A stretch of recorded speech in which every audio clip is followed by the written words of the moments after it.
First and foremost, my name is Paul Tan, and I am based in Singapore. I run a full-service public accounting firm. My practice name is Nexia Singapore PAC.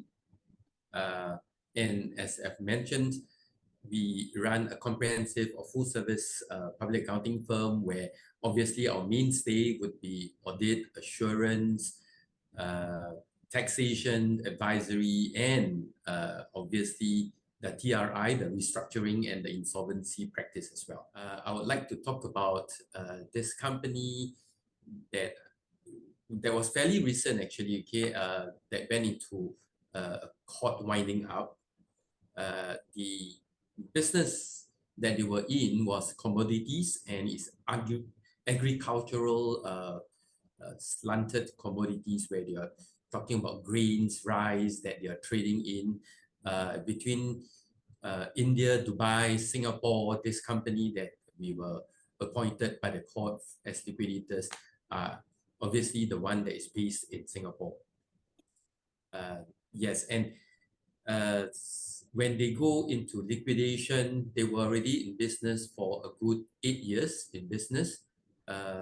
Business had been well and good until about the last year or so, slightly more than a year or so before they got into some financial problems. When we were appointed liquidators and after our preliminary work, actually it could have been a solvent company if they were able to recover all the debts that is owing to them, mainly by their customers. But obviously, that was the problem.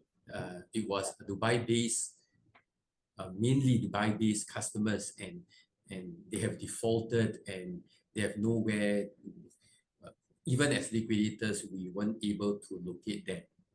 So that was one of the main issues.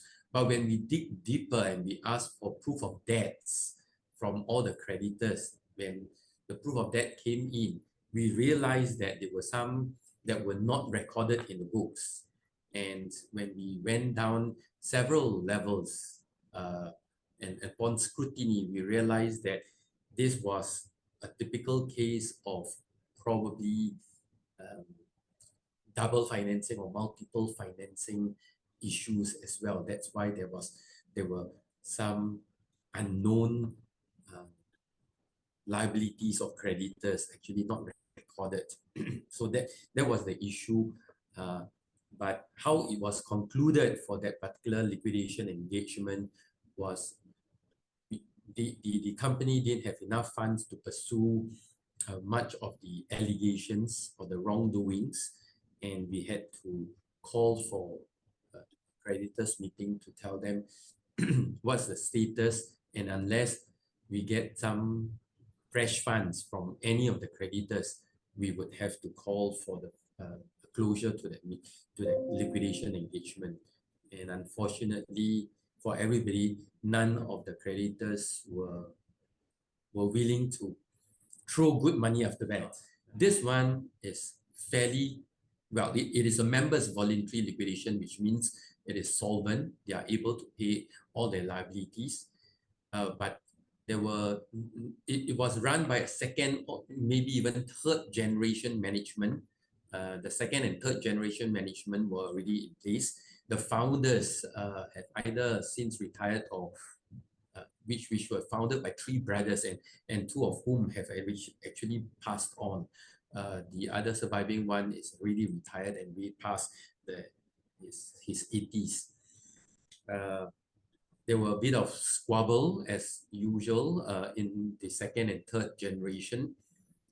Business were running down, not profitable in the recent years, but yet cash rich with inventories, with accounts receivables, but more importantly with 3 real estate properties, which is worth a lot of money.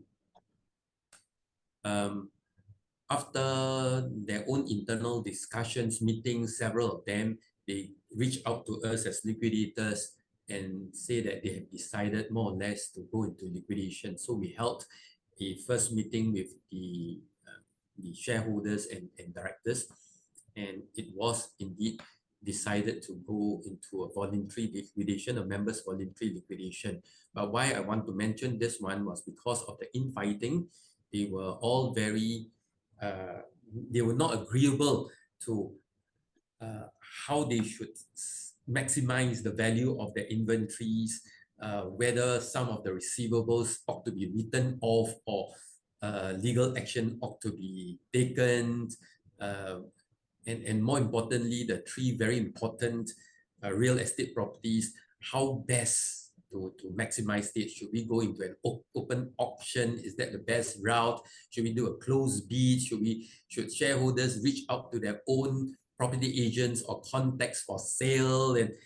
And like I said again, I want to mention this because it's quite a typical family-owned company that was passed down to the second and third generation. And although rich in funds, but things gone awry. Lastly, I just wanted to end with the fact that the three assets, when it was put up for sale, three shareholders reached out to their own contacts and then put in the bid. And when the bid was about to close on the particular final day, two other shareholders came up and put in better bids. And we set a deadline at 5 p.m. Even that had to be extended because the squabbling shareholders, who are relatives actually, were saying that no, you cannot, you cannot have a hard close because we are all working for the same family who wants to maximize the value. Long story short, I said, okay, how about I extend it to 6 p.m. We have a closed bid. You put in your best price. And then at 6 p.m., we open up the bids and see who has got the highest bid for the three properties in a bundle. And that will be the winner. That will be the successful bid. And it was resolved in that way. It was very exciting. That particular day I can always remember.